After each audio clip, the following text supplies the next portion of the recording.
오늘이 이제 갈라디아서 강의 이제 6번째 시간입니다. 갈라디아서 2장, 지난 시간에 이어서 2장 19절부터 하도록 하겠습니다.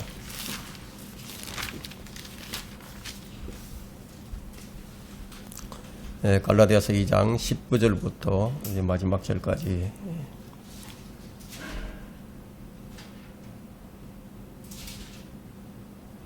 19절 읽겠습니다. 내가 율법으로 말미암아 율법에게 죽은 것은 하나님께는 살고자 함이라.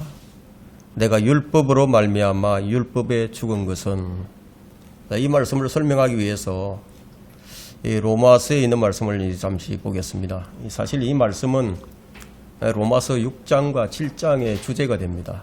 로마서 7장만을 좀 보도록 하겠습니다. 로마서 7장.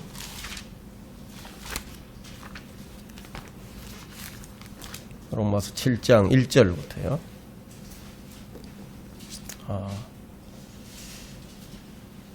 자, 형제들아, 내가 율법을 아는 자들에게 말하노니, 이제 율법을 아는 자들이에요. 그 율법은 그가 살아있는 동안에만 그 사람을 주관하는 것을 알지 못하느냐. 남편이 있는 여인은 그 남편이 살아있는 한 그에게 법으로 매여 있으나 남편이 죽으면 그녀는 그 남편의 법에서 벗어나노니라.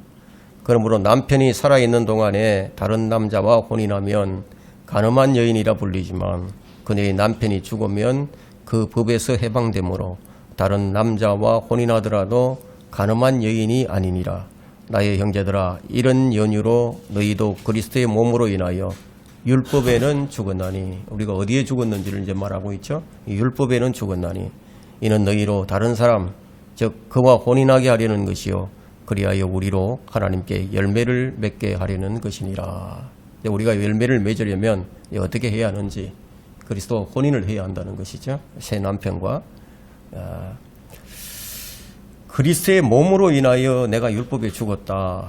말하자면 전 남편이 있었어요. 우리 이제 구원받기 전에는 전 남편이 있었는데 그 전 남편이 우리 육신입니다. 옛사람이죠.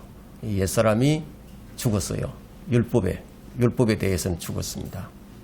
이 율법은 그리스도인을 죽인 거예요. 그러니까 7절과 8절에 로마서 7절과 8절에 보면요. 7장 8절과 9절에 보면, 그러나 죄가 계명을 통하여 기회를 잡아 내 안에서 온갖 세욕을 일으켰느니라. 죄가, 내 안에 있는 죄가 계명을 통하여, 율법을 통하여 기회를 잡아서 내 안에서 온갖 세욕을 일으켰느니라. 이는 율법이 없으면 죄는 죽은 것입니다. 율법이 없으면 죄는 죽었다. 내가 전에는 율법 없이 살았으나 계명이 오자 죄는 살아나고 나는 죽었느니라. 이 옛사람은 이제 공식적으로 죽었다고 이렇게 선언이 된 거예요. 우리가 이전에는, 구원받기 전에는 어떤 사람이었는지를 우리가 좀 확인 좀 해보겠습니다. 에베소서 2장을 한번 펼쳐보세요. 네, 에베소서 2장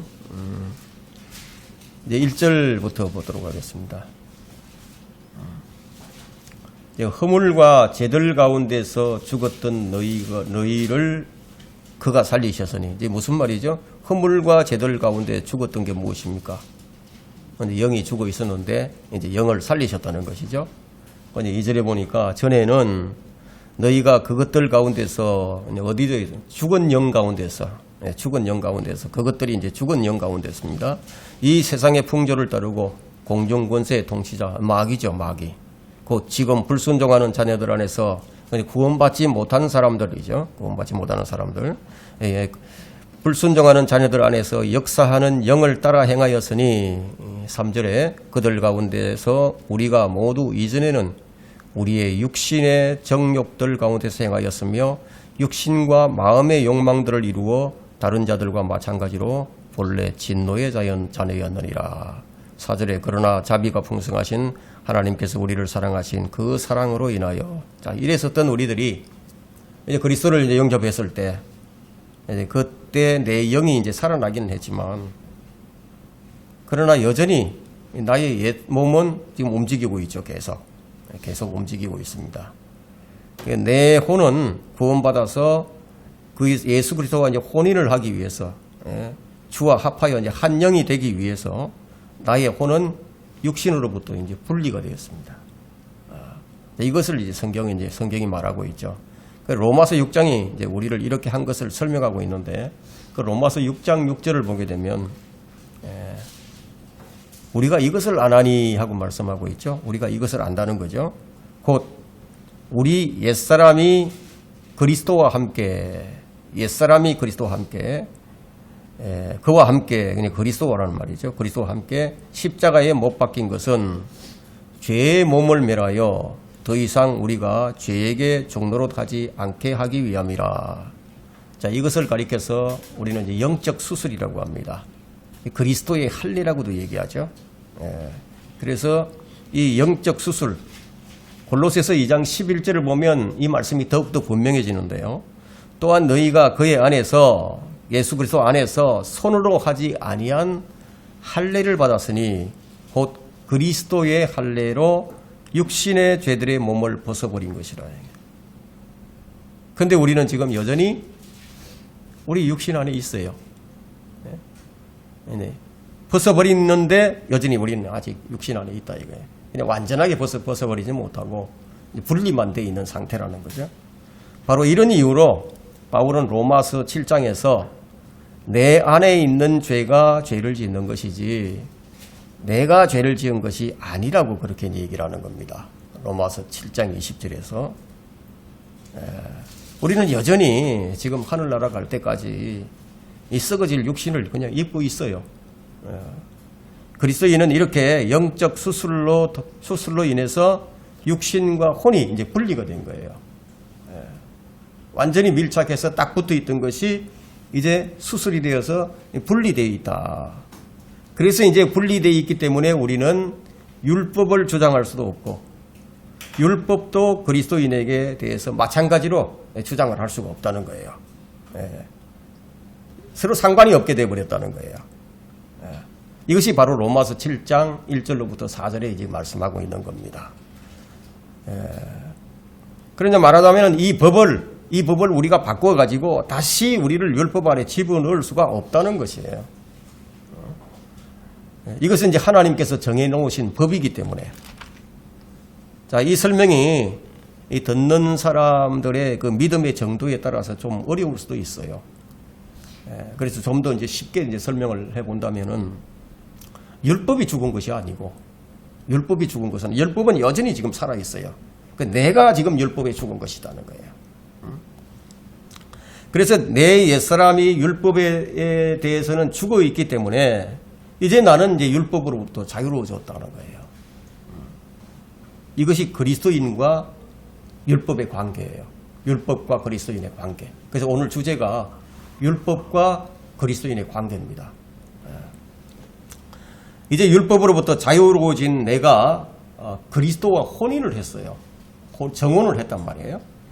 말하자면 내 혼이 이제 정혼을 했다는 거예요. 내 몸이 지금 정혼했다는 게 아니라 내 혼이 지금 정혼을 했다. 그리스도와 함께 혼인을 했다는 거예요. 그래서 성경은 주와 합하는 자는 한 영이니라고 말씀을 합니다. 고린도전서 6장 17절에서 주와 합하는 자는, 주와 정혼을 했으니까 혼인을 했다. 그래서 주와 합하는 자는 한 영이니라. 우리가 아담으로부터 물려받은 내 육신, 내 옛사람이 나의 옛 남편이었어요. 내 혼의 옛 남편이었다. 그럼 지금은 예수님이 내 혼의 새 남편이 되었다는 거예요. 지금까지 바울은 내가 율법에는 죽었다라고 말한 것은 로마서 7장에 있는 바로 이 말씀을 의미하는 거예요. 율법에는 내가 죽은 것이 되었다면은 그러면 내가 그리스도와 혼인한 사람이 된 것이다. 이것을 지금 말하고 있습니다. 이렇게 하는 데 있어서 법적으로 아무런 하자가 없다는 거예요. 합법적이다는 거죠. 내가 하나님께 대하여는 산 사람이 되기 위해서는 반드시 율법에는 죽어야 한다는 거예요. 그리고 그리스도와 혼인을 해야 한다는 거예요. 그렇게 하는 데 있어서 법적으로 아무런 문제가 없도록 우리가 구원을 받을 때 성령께서 그렇게 영적 수술을 해주셔서 분리시켜 주셨다는 거예요. 그걸 지금 여기서 얘기하고 있는 겁니다. 이제 그리스도와 합법적인 결혼이 성사됐습니다. 합법적으로 성사가 됐다. 자, 이제 우리가 이제 19절을 이제 마치고 20절로 한번 넘어가 보겠습니다. 20절은 굉장히 유명한 구절이죠. 자, 갈라디아서 2장 20절에 내가 그리스도와 함께 십자가에 못 박혀 있으나, 뭐 이 말씀은 어떤 의미가 있냐면 내가 죄인이라는 얘기죠. 내가 죄인이었기 때문에 그리스도와 함께 십자가에 못 박혀 있다는 거예요. 왜냐하면 갈라디아서 3장 13절에 나무에 매달린 자는 누구나 저주를 받은 자라고 했기 때문에. 그 내가 죄인으로 태어나서 죄를 지으며 살았는데 그 죄로 인해서 지옥에 떨어져야 하는데 그것이 마땅한데 그 2000년 전에 하나님의 아들이신 예수 그리스도께서 십자가에서 죽으시고 또 묻히시고 다시 일으키시셨는데 그 사건을 내가 믿으면 그 내가 예수님과 함께 죽고 또 함께 묻히고 또 함께 일으켜 주셨다는 거예요. 그러니까 내게는 지금 옛사람이 있죠. 옛사람이 있고 또 새사람도 있어요. 나의 옛사람은 그럼 지금 어떤 상태에 있느냐. 지금 예수님과 함께 십자가에 매달려 있다는 거예요. 그게 바로 내가 그리스도와 함께 십자가에 못 박혔나니 바로 이 말씀입니다. 박혀 있다는 거예요. 그런데도 나는 살아있다는 거예요. 그런데 살아있다. 그럼 누가 살고 있는가 하는 거예요. 옛사람은 죽고 새사람이 살고 있죠. 그러니까 옛사람이 아니라 새사람이 살고 있죠. 그 아담의 본성으로 태어난 나는 옛사람인데 이 옛사람이 죽고 새사람이 살고 있다. 그래서 여기 보니까 그러므로 내가 사는 것이 아니요 그리스도께서 사는 것이라 이렇게 말씀을 하죠. 제가 여러 차례 강조한 것은 구원받았다는 것은 엄밀하게 얘기를 한다면은 영이 다시 태어난 것도 아니고 또 엄밀하게 말한다면은 예수님의 영이 예수님의 생명이 내 안에 들어오는 것이 바로 구원이에요. 예수님의 생명이 내 안에 들어왔다. 그러면 누가 사는 거예요? 예수 그리스도가 사는 거죠. 새 사람 예수 그리스도가 사는 거다 이거. 그럼 예수님이 내 안에 살고 계시면 누가 나타나게 됩니까? 나는 옛사람이 죽었으니까 내가 나타나서는 절대로 안 되죠. 그러면 새 사람이 나타나게 된다 이게. 그 예수님이 나타나게 된다는 거예요. 그 왜냐하면 옛사람은 지금 십자가에 달려 있으니까. 그럼 지금 누가 사는 거예요? 새 사람 예수님이 사신다 이거예요. 그걸 지금 여기서 얘기하고 있는 겁니다. 그 예수님이 내 안에 사신다. 그 예수님이 그분이 어떻게 내 안에 들어와 있느냐? 예수님이 영으로 내 안에 들어와 사신다 이게. 그러니까 나는 하나님이 보실 때 그 두 사람이야. 한 사람은 죽어 있고 한 사람은 살아 있어. 구원받기 전에는 하나뿐이었는데 구원받고 나니까 새 사람이 하나 더 생겼어요. 그러니까 구원받으면 한 사람이 아니라 두 사람이 있는 거예요. 그러니까 갈등이 생길 수밖에 없죠. 갈등이 생긴단 말이에요. 그래서 구원받기 전에는 옛사람 하나밖에 없었어요. 그러니까 별로 갈등이 없었어요. 그럼 갈등이 있어봐야 그건 뭐 양심에 의한 갈등뿐이었죠. 그런데 이 새 사람이 들어와 있다 보니까 이 양심에 의한 갈등 이상의 것이 이제 생겨났다 이거예요. 이 양심이 죽어 있던 양심, 더러웠던 양심이 예수 그리스도의 피 뿌림으로 완전히 새로워지니까 이 양심의 기능이 이제 이전하고 달라 정상적인 기능을 한다는 거예요. 그러니까 예수 그리스도의 영이 내 안에 들어와 있지 않으면은요, 우리 인간은 정상적인 기능을 할 수가 없어요. 예수님이 내 안에 들어와서 하나님의 형상을 다시 회복해야만 그 사람은 비로소 정상적인 사람이 된 거잖아요. 우리는 지금까지 정상적이지 못한 사람이었어요. 아담의 후손들은 한 사람도 정상적인 사람이 없습니다. 그래서 거듭나야만 이제 정상적인 사람이 되는데, 근데 두 사람이 있으니까 계속 갈등이 생긴다 이게. 여러분, 양심이 더러운 사람도요, 그 사람들은 별로 갈등이 없어요. 왜냐하면 죄를 죄로 여기지 않으니까 갈등이 없죠. 하나님을 안 섬겨도 갈등이 별로 없어요. 근데 이제 구원받고 난 이후에는 이 양심적인 갈등뿐만 아니라 이 하나님에 대해서 내가 조금이라도 느슨해지면 이 갈등이 생긴다 이게. 내 안에 이 두 사람이 갈등하죠. 그래서 갈라디아서 5장 17절에는 육신과 성령이 반목을 한다. 반목을 한다. 반목을 한다는 것은 서로 싸운다. 서로 대적을 한다는 뜻이죠. 그럼 성령님께서 우리에게 뭐라고 얘기합니까? 너 그러면 안 돼. 그런 짓 하면 안 돼. 예? 그럼 내 안에 있는 또 이 죽어있는 옛사람은요. 이 육신은 아니야. 그거 해야 돼. 그거 해야 돼. 그러니까 이 갈등이 생긴다. 이런 갈등 속에서 옛사람을 눌러야만이 예수님이 나타나게 되어 있는 거예요. 그래서 구원받고 나면 갈등이 더 많이 생겨요. 막 이것을 해야 되나 저것을 해야 되나. 예전에는 별로 문제가 없던 것이 구원받고 나니까 아주 작은 일에도 그게 문제가 되어서 이게 마음이 편치가 못해. 구원받은 사람의 특징이 그거예요. 뭔가 좀 잘못한 부분이 있다. 그러면은 내가 스스로 괴로워진다. 양심이 괴롭고 마음이 괴로워. 영의 고통이 오는 거예요. 그래서 그럼 어떻게 해야 됩니까? 그때는 자백을 해야 되죠. 자백하고 완전하게 그리스도의 보혈로서 다시 한번 깨끗이 씻어야 된다. 그러면 다시 새로워지는 거죠. 그래서 매일매일 나를 죽이지 않으면은 안 된다는 거예요. 매일 나를 쳐서 죽여야만이 내 마음이 편하다는 거예요. 내 몸은 지금 물리적으로 어떻습니까? 부패해져 가고 있죠. 낡아져 가고 있죠. 근데 내 몸 안에 새롭게 된 영이 있다 이거예요. 그 영 안에는 성령님이 계신다 이거예요. 이게 성령님이 계십니까?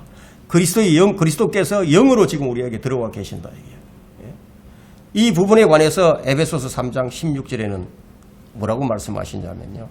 여러분 에베소서 3장 그 16절과 17절을 보면 하나님께서 그의 영광의 풍요함을 따라 그의 성령을 통하여 우리가 여기 이 말씀을 읽을 때는요 정말 중요한 부분이 참 많은데 그 중에서도 그의 성령을 통하여 이 부분을 놓치면 안 됩니다. 그의 성령을 통하여 너희 속사람 안에서 능력으로 너희를 강건하게 하시고 믿음으로 그리스도가 너희 마음속에 거하게 하시며, 그러니까 믿음으로 그리스도가 우리 마음속에 들어오신 거예요. 안 믿으면 안 들어오신다고. 너희가 사랑 안에서 뿌리를 내리고 틀을 닦아 이렇게 말씀하고 있죠. 예?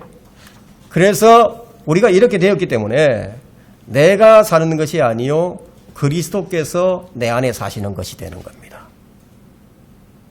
여러분 이해가 되시죠 이제?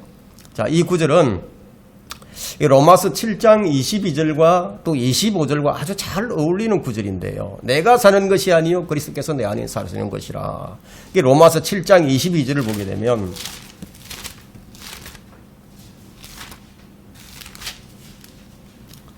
내가 속사람을 따라 하나님의 법을 즐거워하라. 내가 속사람을 따라 하나님의 법을 즐거워하라. 그리고 25절에 보니까 예수 그리스도 우리 주를 통하여 하나님께 감사하노라. 그러므로 내 자신이 생각으로는 하나님의 법을 섬기지만 육신으로는 죄의 법을 섬기노라. 내 옛사람은 죄를 지을 수밖에 없는 존재가 옛사람이다 이거예요. 그럼 내 새사람은 아니다는 거예요. 새사람은 아니다 이게. 내가 사는 것이 아니요 그리스도께서 내 안에 사시는 것이라. 자, 우리는 이제 이 부분에 대해서 이 세 가지의 우리가 어떤 진리를 찾을 수가 있는데요. 갈라디아서 이제 참 로마서 7장 20절에 보면 이제 만일 내가 원치 않는 것을 행하면 그것을 행하는 것은 더 이상 내가 아니요 내 속에 거하는 죄니라고 말씀했죠. 예. 그리고 다시 우리가 이제 갈라디아서 2장 20절 이 말씀에서 세 가지 주요한 진리를 찾을 수 있는데, 첫 번째는 그리스도인이 행하는 악은 그리스도의 것이 아니에요. 우리가 행하는 어떤 죄를 짓는다. 그럼 그것은 그리스도의 것이 아니고 내 자신의 것이라는 거예요. 내 새 사람은 결코 죄를 지을 수가 없어. 그럼 내 옛 사람이 죄를 짓는다. 그럼 내가 지은 것이다. 이 점에 관해서는 성경이 어떻게 말하느냐. 갈라디아서 2장 18절에서 이렇게 말하죠. 만일 내가 헐었던 것을 다시 세우면 내가 나로 범법자로 만들기 때문이라. 이 말의 의미가 뭐냐면 내가 다시 행위로 돌아간다면, 내가 다시 율법으로 돌아가고자 한다면, 내가 행위로 구원을 받고자 한다면은 내가 육신적인 일을 하게 된다면 그런 말이 되거든요. 이게 말도 안 되는 불가능한 일을 하려 한다면 나는 범법자가 된다는 거예요. 이게 다시 돌이킬 수 없게 됐는데 성령께서 분리시켜 놓은데, 완전히 분리시켜서 따로따로 이제 만들어 놨는데 다시 내가 헐었던 것을 다시 세우려고 한다면은 그럼 내가 범법자가 된다는 거예요. 그뿐만 아니라 나를 통해서 나에게 영향력을 받는 사람들까지도 어떻게 만들죠? 망치게 만든다는 거예요. 두 번째는, 그런데 한편으로는 내가 지은 죄는 내 자신의 것이 아니라는 겁니다. 또 이런 모순이 어디 있습니까? 그죠? 그냥 내 자신의 것이라고 해놓고 이제 다시 한번 한편으로는 내가 지은 죄는 내 자신의 것이 아니다. 그래서 로마서 7장 17절에 이렇게 말하죠. 그러나 이제는 그것을 행하는 것은 더 이상 내가 아니요 내 속에 거하는 죄니라.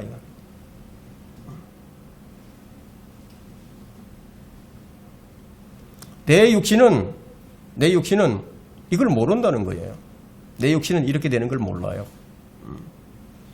세 번째는 내 육신은 이미 십자가에 못 박혀 있으나 그런데도 죄를 짓는 것은 그것은 지금도 못 박혀 있는 죽은 사람의 일부분에서, 그 죽은 사람의 일부분에서 나온 것이라는 얘기입니다.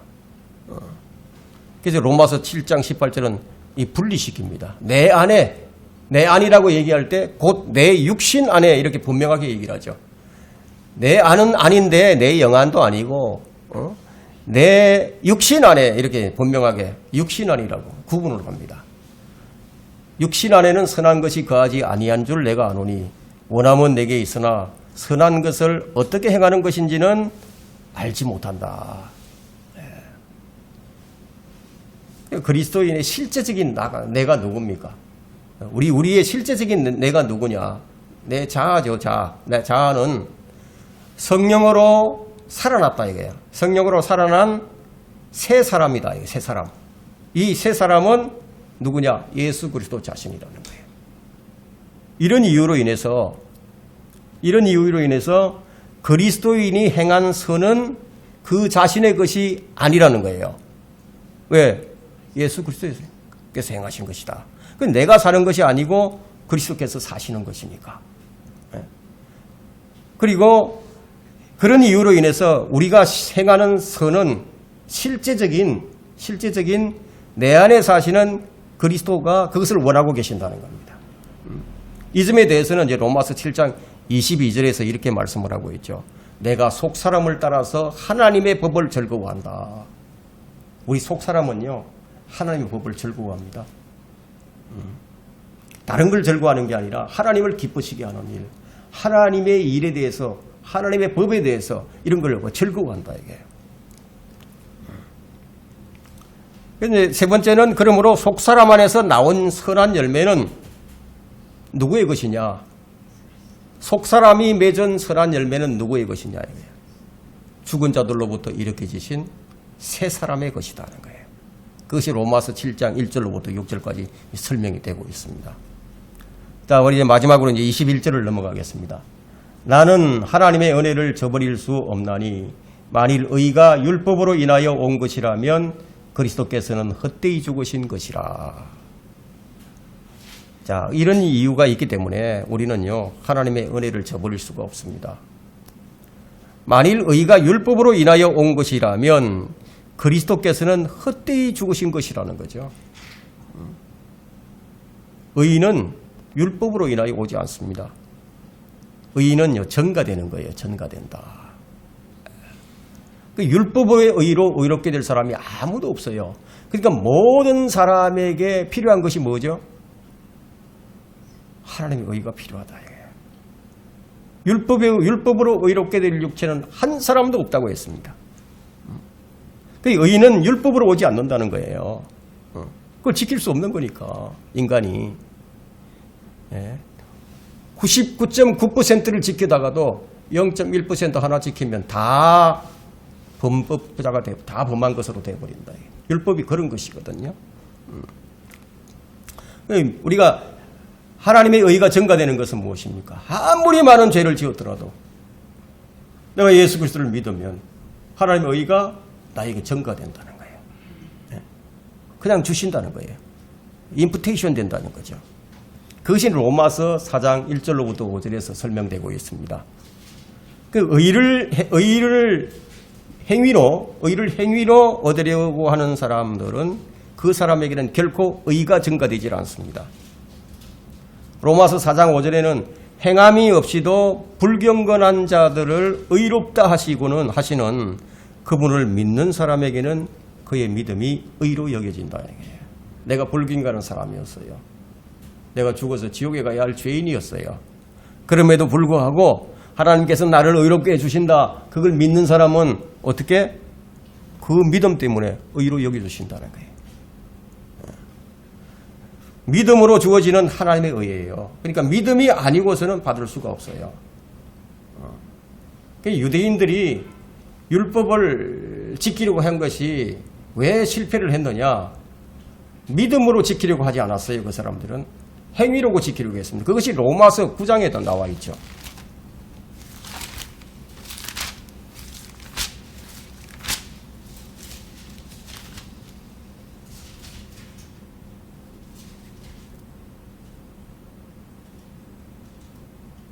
로마서 9장 32절 한번 보세요. 유대인들이 어떻게 해서 그렇게 됐느냐? 그 의의 법을 따르던 그 이스라엘이 그 의의 법에 이르지 못했는데 그 어떻게 해서 그렇게 돼버렸나 하면은 32절에 어찌하여 그렇게 되었느냐? 이는 그들이 믿음으로 의를 구하지 아니하고 율법의 행위로 되는 것처럼 구하였기 때문이라. 그들이 그 걸려 넘어지게 하는 돌에 넘어진 것이다. 그 이스라엘이 실패를 해버렸다 이게. 그러니까 믿지 아니하는 자, 그리스도를 영접하기를 거부하는 자들은 은혜를 저버린 거예요. 은혜를 거부한 거다 이거예요. 그러면 은혜를 저버린 자는 여전히 율법에 의해서 정죄된다. 그 사람은 율법에 대해서는 죽지 않았기 때문에, 우리 그리스도인은 율법에 대해서 죽었기 때문에 율법이 우리를 정죄할 수가 없게 되어버렸어요. 율법에 대해서 우리가 죽었으니까. 율법에 대해서 살아있는 사람은 어떤 사람이냐? 내가 율법으로 의롭게 되고자 하는 사람, 행위로서 내가 의롭게 되고자 하는 사람, 이런 사람들은 율법에 대해서는 살아있다 이거예요. 그러니까 율법으로부터 정죄를 받게 된다는 거예요. 오늘 20절에서 이런 말씀이 있죠. 내가 육신 안에서 사는 삶은, 이 말은요, 몸의 활동을 말하는 것이 아닙니다. 성도들의 새로운 생명이 되시는 예수 그리스도의 영이 이 땅에 있는 이 질그릇 내 안에 지금 놓여졌다는 거예요. 그래서 살과 뼈로 된 죽을 몸 안에서 그분이 살아야 함을 뜻하는 것이에요. 그래서 내 육신 안에서 사는 삶은, 나는 지금 이 순간 십자가에 달리고 있죠. 그러나 나는 고통스럽게 서서히 죽어가고 있습니다. 이 우리 육신이 그렇다는 거예요. 서서히 죽어갑니다. 하나님 편에서는 나는 그리스도 안에 있고 그리스도께서 묻히셨기에 나도 이미 죽었고 함께 묻혔어요. 그러나 나는 죽을 사람이지만 나는 좀비와 같이 죽을 몸 안에서 행하고 있다는 거예요. 근데 왜냐하면 내 안에 살고자 하는 어떤 존재가 있어요. 내 안에서 살고자 하는 어떤 존재. 그 존재는 하나님을 위해서 삽니다. 내 안에 어떤 존재가 있다. 이전에는 없었는데 새로운 존재가 있었다. 이 어떤 존재가 누구냐? 내 안에 계시된 부활하신 예수님입니다. 나는 행위가 아닌 믿음으로 그분을 영접을 했고, 그래서 계속해서 행함이 아닌 믿음으로 살아가는 거예요. 우리가 율법으로 의롭게 되려고 한다면 계속 율법을 지키면서 율법으로 의롭게 되기 위해서 율법을 계속 지켜나가야 되겠죠. 그냥 우리는 그게 아니다는 거예요. 율법에 대해서는 죽었다. 그러니까 우리는 믿음으로 의롭게 되었으니까 우리는 계속해서 의롭게 되기 위해서 어떻게? 믿음으로 살아간다. 믿음으로 생각하고, 믿음으로 걷고, 믿음으로 행한다. 무엇이든지. 그럼 이런 영적인 일들을 누가 이해를 하겠습니까? 과학이 이걸 입증해 줄 수 있겠어요? 과학도 이걸 입증하지 못하죠. 그죠? 자, 그런 사람들의 편에서 볼 때, 참된 성도들이 어떻게 보이겠습니까? 마치 정신분열증 환자처럼 보이게 되겠죠. 이해가 안 되는 거죠. 참된 그리스도인들이. 참된 그리스도인은 그의 이름으로도 설명이 될 수 있는데요. 우리가 그리스도인이잖아요. 우리 내 이름이 이제 없어졌어요. 내 이름은 이제 그리스도인이야. 그리스도인은 어떤 의미가 있죠? 크라이스트. 그리스도와 이안이라는 합성어가 돼요. 합성어. 그 이안의 뜻은 뭡니까? 나는 아무것도 아니라는 뜻이 있거든요. 나는 아무것도 아니다. 아무것도 아니란 뭐예요? 무가치한 존재. 그런 존재라는 거죠. 근데 그리스도인 일꾼은 훌륭합니다. 훌륭하죠? 또 그리스도 안에 있는 일꾼은 더 훌륭하지만 가장 최상의 것은 그 일꾼 안에 있는 그리스도 자신이라는 거예요. 그러므로 교회는 모든 사람이 대단한 곳이 아니라 교회는 모든 사람이 아무것도 아닌 곳이 되어야 됩니다. 우리는 아무것도 아니에요. 그럼 교회에서 나타나야 될 사람이 누구예요? 누가 나타나요? 예수 그리스도 그분만이 나타나야 된다. 이게. 그분이 나타나기 위해서 교회를 세우시고 또 교회에 은사를 주시고 직분들을 주시고 또 우리를 교회의 지체로 세우셨고 또 그분이 우리 안에 계셔서 그분이 우리를 통해서 나타나기를 원하신다. 그 나를 통해서 나타나야 된다. 지역교회를 통해서 그분이 나타나야 된다는 거예요.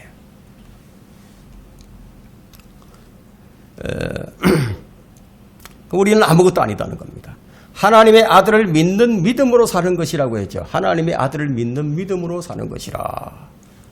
자, 그리스도인은 믿음으로 내가 사랑하는 구주 예수 그리스도, 살아계신 주님 안에 우리가 놓여 있습니다. 그래서 에베소서 2장 8절을 우리가 참고해 본다면은 하나님의 아들의 믿음이 될 수도 있는 거예요. 너희가 믿음으로 말미암아 은혜로 구원을 받았으니 이것은 너희에게서 난 것이 아니요 하나님의 선물이라고 했어요. 우리에게서 난 것이 아니라는 거예요. 선물이라는 거죠. 그러니 구원은 선물이죠. 그럼 믿음도 선물이에요. 그럼 성령도 선물이에요. 구원받은 사람의 특징을 지금 말하고 있는 거예요. 그래서 이제 르크만 조직 신학에 보면요, 성령의 선물을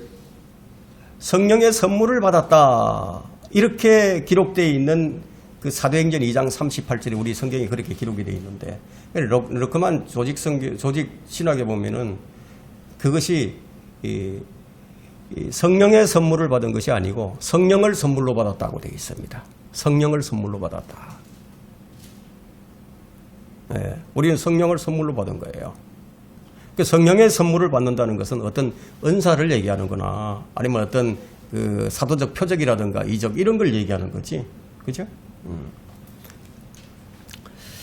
자, 우리가 여기서 구원받은 사람의 지금 특징을 지금 이제 말하고 있는데요. 그러니까 구원이 선물이고 믿음도 선물이고 성령도 선물인데 구원받은 사람엔 그러면 증거가 있겠죠. 이거 다 받았는데, 선물을 다 받았는데, 풍성한 선물을 받았는데 그 증거가 있죠. 그 증거는 어떤 증거냐? 바로 여기 갈라디아서 2장 20절에 있는 말씀대로 하나님의 아들을 믿는 믿음으로 살려고 하는 그런 증거가 있다는 거예요. 그래서 갈라디아서 2장 20절은 성경 전체에서 이제 오늘날의 성도들과 또 주 예수 그리스도의 관계를 가장 잘 설명하는 아주 위대한 구절입니다. 우리는 이런 사람이 되었기 때문에 우리는 하나님의 은혜를 저버릴 수가 없습니다. 그래서 나는 하나님의 은혜를 저버릴 수 없나니 하고 바울이 지금 21절에서 얘기하고 있는 겁니다. 우리도 그럴 수가 없죠. 우리도 그럴 수 없다 이거예요. 여기서 다시 한번 율법이 무용하다는 것을 언급하고 있는데 만일 의가 율법으로 인하여 온 것이라면은 그리스도께서 헛되이 죽으신 것이다. 의는 율법으로 오지 않습니다. 전가되었습니다. 그러니까 의를 행위로 얻으려고 하는 자들에게는 결코 의가 전가되지 않습니다. 그리스도를 거부하는 사람들, 믿지 않는 사람들은 은혜를 저버린 거예요. 은혜를 거부한 거예요. 그럼 이 위대한 진리는 칼빈주의 표준신학과는 완전히 상반되는 거예요. 저항할 수 없는 은혜라든가 무조건적인 선택이라든가, 자, 이런 신학을 믿는 사람들은 하나님께서는 어떤 사람을 지옥에 가도록 딱 정해놓으시고 또 어떤 사람은 하늘나라로 가도록 딱 정해놓으셨다는 이런 교리를 믿게 될 수밖에 없죠. 만일 어떤 사람이 구원받도록 그렇게 미리 정해놓고 또 만일 어떤 사람이 지옥에 가도록 그렇게 미리 정해놓았다면은 그럼 믿을 필요가 있겠어요? 정해지지 않은 사람이 아무리 믿어본들 무슨 소용이 있겠습니까? 아무 소용없죠. 그죠? 그러면 정해진 사람은 안 믿어도 되죠. 그러니까 칼빈의 예정론은 성경에 없는 것이다. 복음이 왜 제시되는지 한번 생각해 보세요. 다 정해져 있으면 복음이 제시될 필요가 없잖아요. 근데 복음이 왜 제시되었는지, 복음은 또 누구를 통해서 제시되는지, 바로 복음 전파자들을 통해서 제시가 되죠. 아니면 복음 전도지를 통해서라거나, 아니면 성경을 읽다가, 아니면 유튜브 설교를 듣다가, 복음이 선포되면 어떻게 되죠? 믿어야 한다는 거예요. 믿어야 한다. 대신에 이제 어떻게 머리가 아닌 마음으로 믿어야 된다는 거예요. 마음으로 믿지 않으면 아무 일도 안 일어납니다. 누구든지 예수 그리스도를 영접할 때 구원이 선물로 주어집니다. 구원이 믿음도 주어지고 성령님도 선물로 주어진다 이거예요. 그 영접이라는 단어의 의미는 어떤 때 사용을 하죠 우리가? 나보다 훨씬 고귀한 사람, 신분이 아주 높은 사람, 어떤 왕족이나 대통령이나 뭐 이런 사람들이 오면은 그분을 환대하고 그럴 때 우리가 영접이라는 그런 단어를 사용합니다. 그렇다면 만왕의 왕이시고 창조주이시고 지옥에 갈 나를 갖다가 구해주신 그 구세주다 이거예요. 나의 구세주도요. 나의 영생을 주실 이 분을 그야말로 영접하지 않고 마치 그냥 뭐 아니면 도식으로 아니면 말고식으로 그렇게 받아들여서 되겠느냐는 거예요. 예? 야박이 하는 것도 아니고 말이죠. 그렇게 해서 되는 게 아니다는 거예요. 그 야박이 하는 것은 그건 의지적 표명이 아닙니다. 온 마음으로 받아들이면 구원받죠. 내 마음에 예수 그리스도에 대한 진실한 마음, 그분이 어떤 분이신지 모르는데 어떻게 온 마음으로 받아들이겠습니까? 나를 구해주실 구세주인 줄을 모르는데 어떻게 내가 그분을 내가 온 마음으로 받아들이겠느냐 이게. 적어도 그거 하나는 알아야 되겠죠. 그분이 하나님이시다 이게. 그분이 나를 구해줄 수 있는 유일한 분이시다 이게. 나를 지옥에 가지 않게 해주실 아주 그분뿐이다. 영생을 주실 분, 그분 한 분뿐이다. 이걸 알 때는 우리가 마음으로 받아들일 수 있죠. 근데 어떤 사람은 하나님의 은혜를 받아들이고 어떤 사람은 거부를 합니다. 이제 본문에 있는 사람은 하나님의 은혜를 거부하지 않았는데 왜 거부하지 않았습니까? 구원받은 사람이니까. 어떤 사람은 율법의 행위가 필요하다고 주장함으로써 은혜를 저버리는 거예요. 그래서 갈라디아의 문제가 바로 이것이었습니다. 유대주의자들이 들어온 거예요. 그래서 율법을 자꾸만 가르치는 거예요. 율법의 행위로 믿음으로 되는 게 아니라 율법의 행위로 되는 것처럼 이렇게 가르치다 보니까 이제 문제가 생겼다 이게. 예. 그래서 그리스도인과 율법의 관계를 우리가 오늘 잘 이제 상고를 해봤는데 여러분들이 잘 정리를 하시고 여러분 마음에 아주 잘 새기시기를 바랍니다. 오늘 갈라디아서 2장 20절은 너무너무 중요한 구절인데 이 구절에 대한 해석이 잘 안 되고 있는 것이 사실이거든요. 여러분들 마음에 잘 정리하시기를 부탁드립니다. 오늘 여기까지 하겠습니다.